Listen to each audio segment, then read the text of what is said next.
Karena saya di akhirat dari kelas 1 SD dari Kelas 1 SD. Dari kelas 1 SD udah mondok. Sudah mondok. Kita orang ini mondok, kita ngerti tidak boleh melawan pemerintah yang sah, nggak boleh. Banyak sekali ini. Jepara hadir Bang RH. Mau tanya Bib, apa yang kudu kita lakukan khususnya umat Islam di saat ini tentang kondisi Indonesia sekarang? Makasih Bib. Nanya begitu. Apa yang harus dilakukan? Ini saya bacakan lagi ya.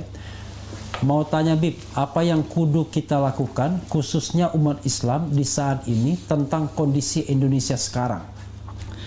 Kalau berbicara masalah Indonesia, Indonesia ini milik kita semuanya. Milik semua, mau Islam, mau Kristen, mau Buddha, mau Hindu, Indonesia milik kita semua. Oke. Nah, di situ pertanyaan khusus Islam. Ya. Nah, tapi saya jawab secara umum saja. Ya. Kita sebagai bangsa, sebagai rakyat yang mencintai negara kesatuan Republik Indonesia, wajib untuk membela tanah air kita sampai titik darah penghabisan. Oke. Nah, jadi kita nggak butuh kepada 1000 pemuda yang tidak ada kecemburuan, yang tidak ada rasa kesal ketika melihat bangsa Indonesia, rakyat Indonesia sengsara, acuh begitu. Kita nggak butuh.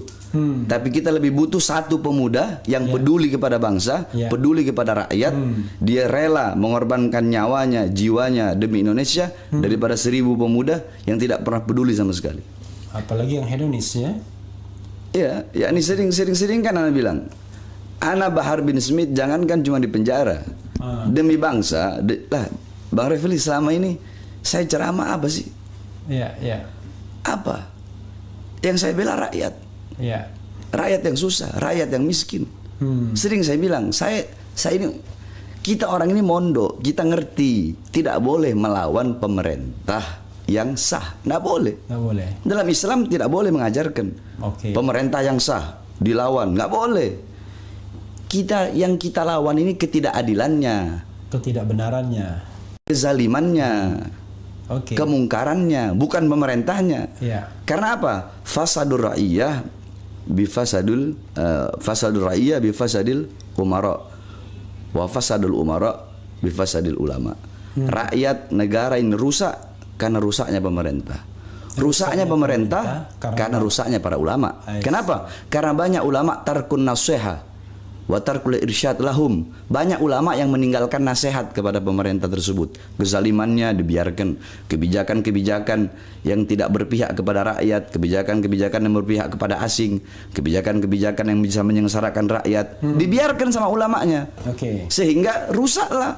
Jadi rakyat rusak, negara rusak karena pemerintah, pemerintah rusak karena ulama. Kenapa? Banyak ulama yang diam terhadap kezaliman. Bukan hanya mendiamkan, bahkan bukan itu. Alimun alladzi yaj'alu ilmahu tabi'an lira'yil muluk. Orang berilmu yang menjadikan ilmunya untuk mengikuti kemauan penguasa. Penguasa maunya A. Ini ulama tahu ini salah, bukan enggak, tapi cari-cari dalil untuk membenarkan yang salah. Itu namanya legitimator. Dia memberikan legitimasi. Kalau kita bilang kalimatul haq uridu bihal batil, kalimatnya benar, bawa ayat Quran, bawa hadis, tapi dengan tujuan-tujuan yang tidak betul.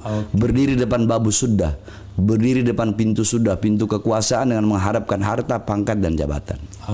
Karena di dalam hukum yang saya pahami, hukum non agama, memang kayak Pak Mahfud bilang, saya ini hakim, mau membenarkan ada dalilnya, mau menyalahkan ada dalilnya. Jadi tinggal tergantung niatnya. Kalau niatnya cari kekayaan, cari kekuasaan, ya cari ayat-ayat yang kira-kira menguntungkan, kira-kira begitu. Kalau di hukum itu. Kalau saya tidak andaikan ada yang tidak sefaham dengan saya, ada yang tidak sejalan dengan saya, dan dia memiliki kebenaran, kebenarannya tidak kita hilangkan, kebaikannya tidak kita hilangkan. Sebaliknya, ada orang sefaham dengan saya, sejalan dengan saya, tapi dia punya kesalahan. Kesalahannya kita tidak hilangkan. Salah ya salah, walaupun orang yang sejalan. Kalau ada kebenaran dari orang yang tidak sefaham, tidak sejalan, ya kita benarkan kebenarannya, tidak akan kita hilangkan. Sebaliknya, yang salah, walaupun sejalan dengan kita, ya kita salahkan. Tidak akan kita hilangkan kesalahannya, tidak akan membenarkan yang salah, walaupun kesalahan itu datang dari kawan.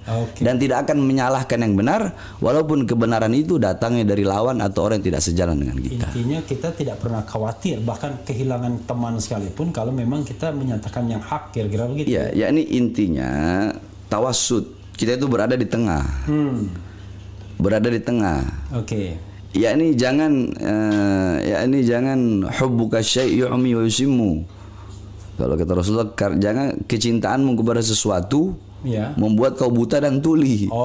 Maksudnya bukan buta mata tuli telinga, buta hati. Kehilangan objektivitas. Tuli hati, iya. Yang halal jadiin haram, yang haram jadiin halal, yang benar jadi salah, yang salah jadi benar. Bib, ini ada yang tanya ya, mengapa Habib kurang membahas tentang tasawuf dan tarikot gitu? Salam Habibana gitu. Bukan kurang membahas tentang tasawuf dan tarikot, Bang Refli. Saya ini ngajar di pondok setiap malam Selasa. Itu saya ngajar kitab Mukasyafatul Qulub karangan Imam Ghazali. Saya ngajar kitab Ihya Ulumuddin karangan Imam Ghazali. Saya ngajar kitab Nashihud Diniyah karangan Habib Abdullah bin Alwi Al-Haddad. Saya ngajar kitab Ar-Risalah karangan Imam Al-Qushairi, Risalah Al-Qushairiyah. Itu semua kitab tentang tasawuf. Cuma nggak pernah ada masukin ke YouTube. Yang masukkan YouTube kitab-kitab tentang kritik kepada pemerintah. Giliran saya lagi kritik pemerintah, lagi ceramah tegas keras, masukin ke YouTube. Saya ceramah bahas akhlak, bahas tasawuf, bahas syariat, bahas hakikat, bahas tarekat. Mana ada yang masukin ke YouTube? Nggak ada. Nah kalau di Refli Harun Channel kan mereka insya Allah tahu kan. Jadi, iya makanya. Dan juga ada orang bilang, wow itu Habib Bahar ceramahnya keras, marah-marah, berapi-api. Saya ceramah begitu itu bukan kita orang ini nggak tahu dalil. Justru makanya saya kan bilang terserah orang mau bilang apa, terserah, saya nggak pernah peduli. Mereka mau bilang Bahar bin Smith begini ceramahnya marah-marah, Rasulullah itu tidak pernah begitu. Kata siapa? Kata siapa Rasulullah tidak pernah begitu? Rasulullah SAW dikatakan kana idza khataba ihmarrat ainahu. Nabi Muhammad itu kalau lagi khutbah, kalau lagi ceramah, ihmarrat ainahu, merah kedua mata beliau. Wa ala sautuhu, meninggi suara beliau. Wa ishtadda ghadabuhu, bertambah kemarahan beliau. Hatta ka'annahu kamundiri jaisin, sehingga beliau bagaikan, seakan-akan bagaikan pemberi peringatan perang. Sabbahakum massahakum, pagi ini kalian akan diserang, kita akan diserang. Sore ini kita akan diserang. Mana ada orang memberi peringatan perang, sore ini kita diserang, pagi ini kita diserang. Makanya orang bilang saya biar terserah. Mereka mungkin kurang, wallah biarkan saja. Ya.